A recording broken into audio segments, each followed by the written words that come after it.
కాకినాడ జిల్లా గండైపల్లి మండలం మురారి గ్రామంలో ఉప సర్పంచ్ శ్రీ వసంత్ ఆధ్వర్యంలో వ్యవసాయ శాఖ అధికారులతో రైతన్న మీకోసం కార్యక్రమం నిర్వహించారు. కార్యక్రమంలో ముఖ్య అతిథులుగా రాజ్యసభ సభ్యులు సానా Satish, Jaggampeta MLA TTD board సభ్యులు జ్యోతుల నెహ్రూ, జిల్లా టీడీపీ అధ్యక్షులు జ్యోతుల నవీన్ హాజరయ్యారు. ముందుగా గ్రామంలో రైతుల యొక్క ఇంటింటికి వెళ్లి రైతన్న మీకోసం కరపత్రాలను అందజేశారు.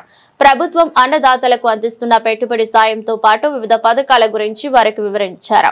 అనంతరం ఎమ్మెల్యే జ్యోతుల నెహ్రూ, ఎంపీ సానా సతీష్, జ్యోతుల నవీన్ చేతుల మీదుగా ధాన్యం డ్రయర్ యూనిట్ ను ప్రారంభించారు. అనంతరం రాజ్యసభ సభ్యులు సానా సతీష్ రైతును ఉద్దేశించి మాట్లాడారు.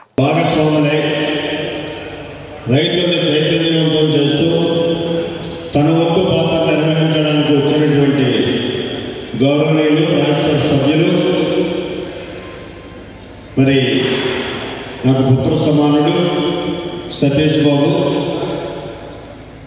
అలాగే వేదికను అలంకరించినటువంటి అత్యంత మహారథులైనటువంటి పెద్దలందరికీ, మరి ఎప్పుడూ ఎంతో ప్రేమాభిమానాలతో ఆదరిస్తున్న ఇంతవాడు చేసినటువంటి కింద ఉన్నటువంటి మీ అందరికీ కూడా మనస్ఫూర్తిగా నా హృదయపూర్వక అంటే ఇక్కడ మారుతున్నటువంటి వ్యవసాయ విధానానికి అనుగుణంగా,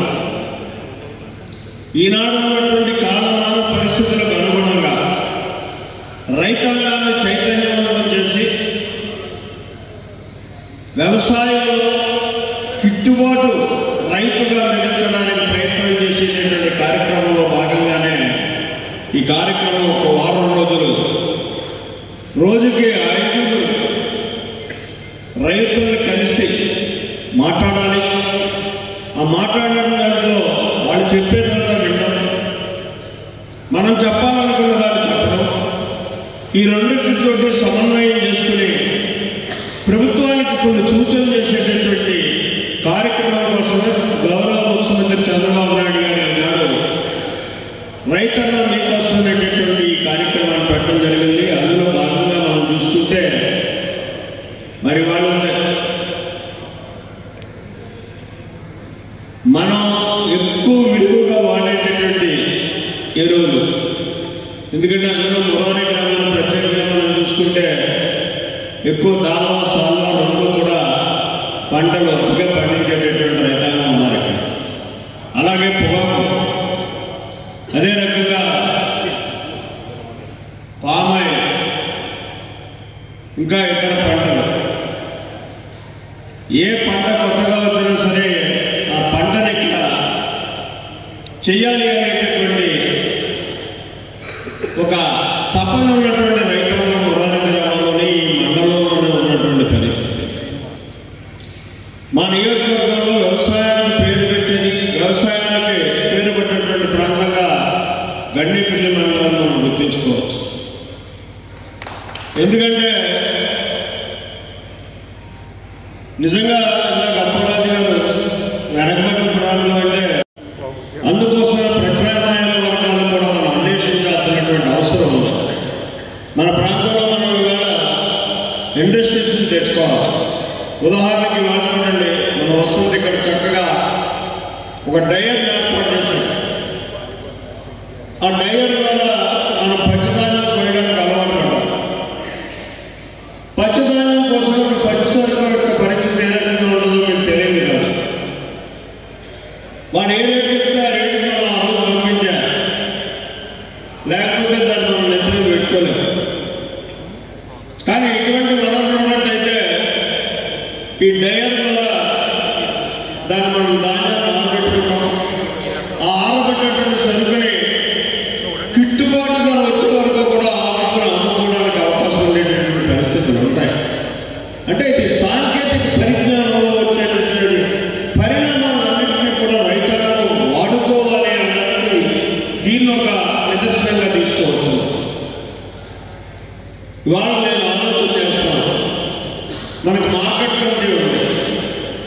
ఎక్కడి నుంచో ఎవరో వచ్చి ఏదో చేయాలనేటువంటి ఆత్మతో ఆలోచన కంట మనకు ఉన్నటువంటి వనరులు మనం దగ్గరగా చేరుకు తీసుకుని ఆ వనరులతోటి మనం రైతాంగానికి ఉపయోగపడడం కోసమే ప్రధానంగా ఈ మార్కెట్ కమిటీలు ఉన్నాయి, ఏర్పాటయ్యాయి. కానీ కాలక్రమేణా దురదృష్టం కొద్ది కేవలం సస్టైన్ చేసేటటువంటి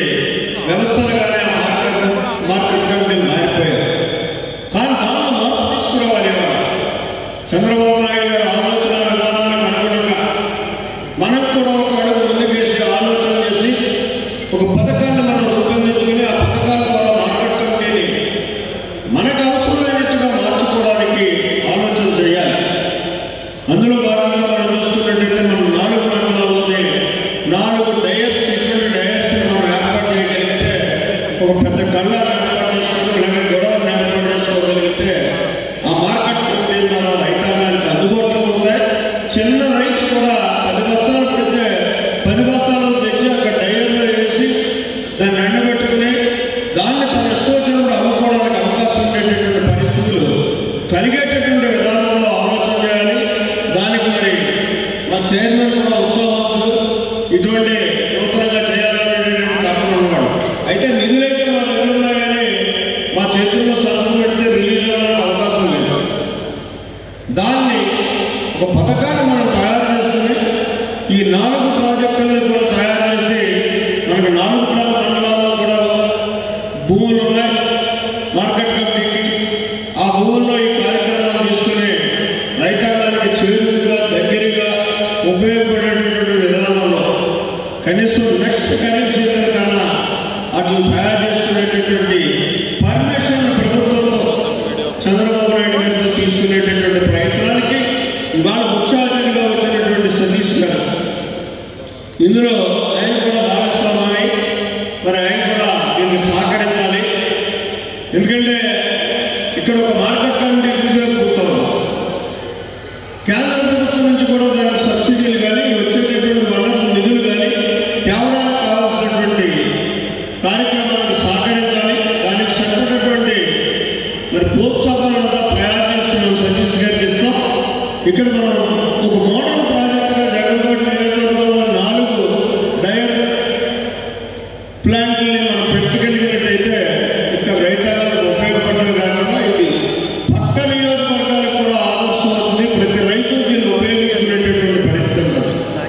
అంతేకాకుండా దీన్ని వ్యవసాయ శాఖ వారు కూడా ఏం చేయాలి అన్న దాని మీద ప్రభుత్వం చెప్పింది చేయడం కాదు.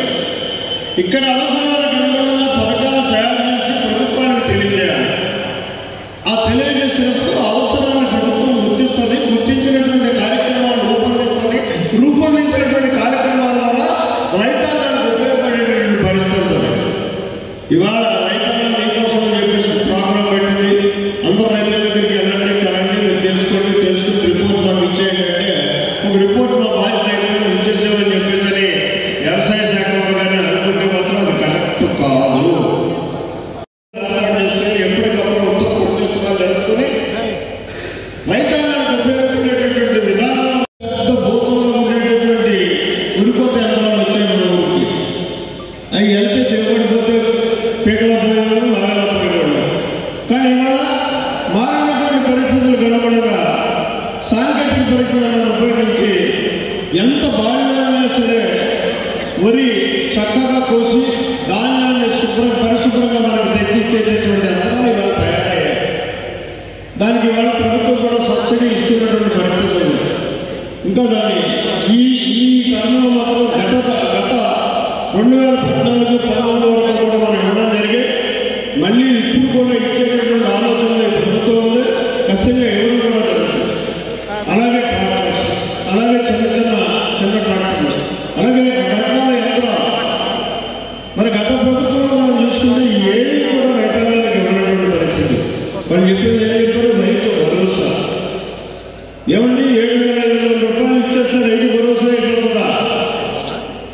రైతుకి గిట్టుబాటు ధరలు కల్పించాలి. రైతుకు కావాల్సినటువంటి నీటి వనరులను సమకూర్చాలి. రైతుకు కావాల్సినటువంటి వనరులన్నింటినీ కూడా ఏర్పాటు చేసేటటువంటి విధంగా వనరులు సమకూర్చేటటువంటి వ్యవస్థగా ప్రభుత్వం మారగలిగినప్పుడే రైతాంగానికి ఉపయోగపడేటటువంటి ఒక భరోసా ఇచ్చేటటువంటి పరిస్థితిగా తప్పించి రైతు భరోసా నాకు పేరు పెట్టేసి 7,500 ఇచ్చేసి నేను చాలా రైతు పక్షపాతాన్ని తప్పట్లు కొట్టుకుంటున్న విధానాన్ని గత ప్రభుత్వం నడిపింది. ఆ రకమైన వ్యవసాయ వ్యవస్థను కొప్పుకుంటుంది. కానీ ఇవాళ మాత్రమే ప్రభుత్వం అన్ని రకాలుగా సహకారం చేస్తుంది. దీనికి నేను ధైర్యంగా చెప్తున్నాను. మెన్యూర్ లోటు వచ్చింది, యూరియా. కానీ వెంటనే చంద్రబాబు నాయుడు గారు ఆలోచన చేశాడు. అన్ని ప్రభుత్వాలతో మాట్లాడాడు. కేంద్ర ప్రభుత్వంలో ఇవ్వడే కాదు, ఒరిస్సాలో మెన్యూర్ ఎక్కువగా ఉంది అంటే ఒరిస్సా ప్రభుత్వంతో మాట్లాడి అక్కడి నుంచి కూడా మనకు రేటింగ్ ఎక్కువైనటువంటి పరిస్థితి ఉంది. ఎక్కడ కూడా యూరియా లోటు లేనటువంటి పరిస్థితుల్లో ఇవాళ తీసుకొచ్చినటువంటి పరిస్థితి ఉంది. ఎవరైనా మీరు అనుమానపడ్డా రేపు దొరకదేమో అనేటువంటి ఆలోచన పెట్టుకోవాల్సినటువంటి అవసరం లేదు. మీకు ఎప్పుడు ఎక్కడ ఎలా కావాలంటే అలాగా మెన్యూర్ అందించేటటువంటి బాధ్యత ఈ రాష్ట్ర ప్రభుత్వం తీసుకుంది. ప్రధానంగా మన నియోజకవర్గంలో అయితే నేను తీసుకుంటానని కూడా ఈ సందర్భంగా మీ అందరికీ మరి రేపు దొరకదేమో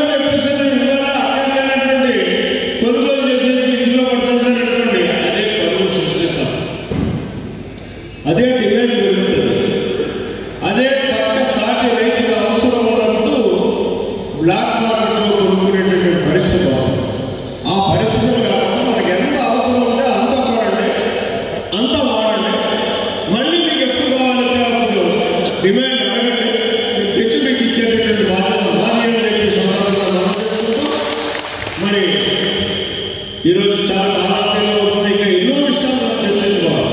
మళ్ళీ రేపు 3వ తారీఖున రైతు కేంద్రాల దగ్గర ఇదే సమావేశాలు పెట్టడం జరుగుతుంది ప్రతి గ్రామంలోని. అక్కడ మీ అందరితో కలిసి అధికారులు చర్చిస్తారు. చర్చించినటువంటి విషయాలన్నింటినీ కూడా క్రోడీకరించి రాష్ట్ర ప్రభుత్వానికి సమర్పిస్తారు. రాష్ట్ర ప్రభుత్వం వ్యవసాయ శాఖ మంత్రి గారు, అలాగే మన ముఖ్యమంత్రి గారు, ఉప ముఖ్యమంత్రి గారు అందరూ కలిసి దీన్ని మళ్ళీ శాసనసభకు తీసుకురావడం జరుగుతుంది. నూతన వ్యవసాయ విధానాన్ని ఒక విప్లవాత్మకమైనటువంటి విధానంలో రైతుకి అందుబాటులోకి వనరులు సమకూర్చేటటువంటి విధానంలో రేపు చట్టం చేయబోతుంది ఆంధ్రప్రదేశ్ ప్రభుత్వం అని చెప్పేసి నేను గర్వంగా మనం చెప్తున్నాను.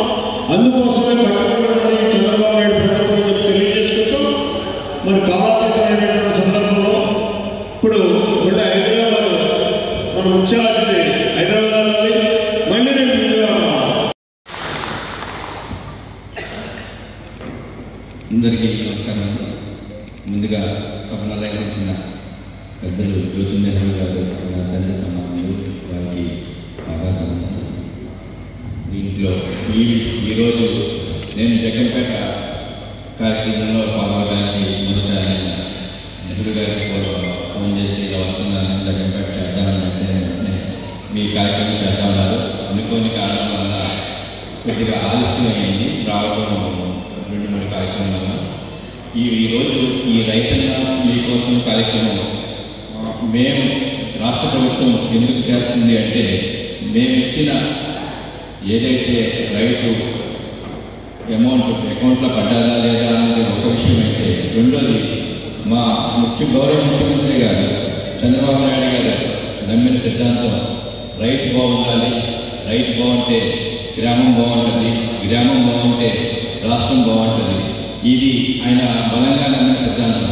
అంచేత మమ్మల్ని అందరినీ రైతు దగ్గరికి వెళ్ళండి, రైతు ఏ సమస్యల్లో ఉన్నారు, ఏ విధంగా వ్యవసాయం చేస్తున్నారు, ఏ విధంగా చేస్తే వారికి ఇంకా మెరుగైన సాయం మనం అందించగలం అనే ఉద్దేశంతో మమ్మల్ని ప్రతి రైతుకి వెళ్ళి కలవండి, కలిసి కొన్ని సలహాలు వాళ్ళ దగ్గర తీసుకోండి. దీని మీద అగ్రికల్చర్ డిపార్ట్మెంట్తో కలిసి ఒక రిపోర్ట్ తయారు చేసి రాష్ట్ర ప్రభుత్వానికి ఇస్తే ఒక ఆలోచన వస్తుంది. ఇంతవరకు ప్రభుత్వం దాకా మేము బట్టలు ముఖ్యం, డబ్బులు వెళ్ళిపోయినాయి అన్నది మా ఉద్దేశం కాదు. ఆ ఉద్దేశంతోనే మేము రైతుకు చేరిన డబ్బులు ఇలా చేరినయా లేదా, తర్వాత రైతుకు ఉన్న సమస్యలు ఏంటి, ఇంకా ఏ విధమైన సమస్యలు తెలుసుకోగలం. అదే మీకు ఈవేళ నేను రావటం వల్ల నాకు ఇక్కడ చాలా కొత్త విషయాలు తెలిసినాయి. ఒకటి కాపులు క్రాప్ చేస్తుంది, అలాగే వరి ఇటువంటివి చేస్తుంది. ఇప్పుడు ఆయన చెప్పినట్టు పామాయిల్ మినిమం రేటు గురించి ఒక చెప్పారు.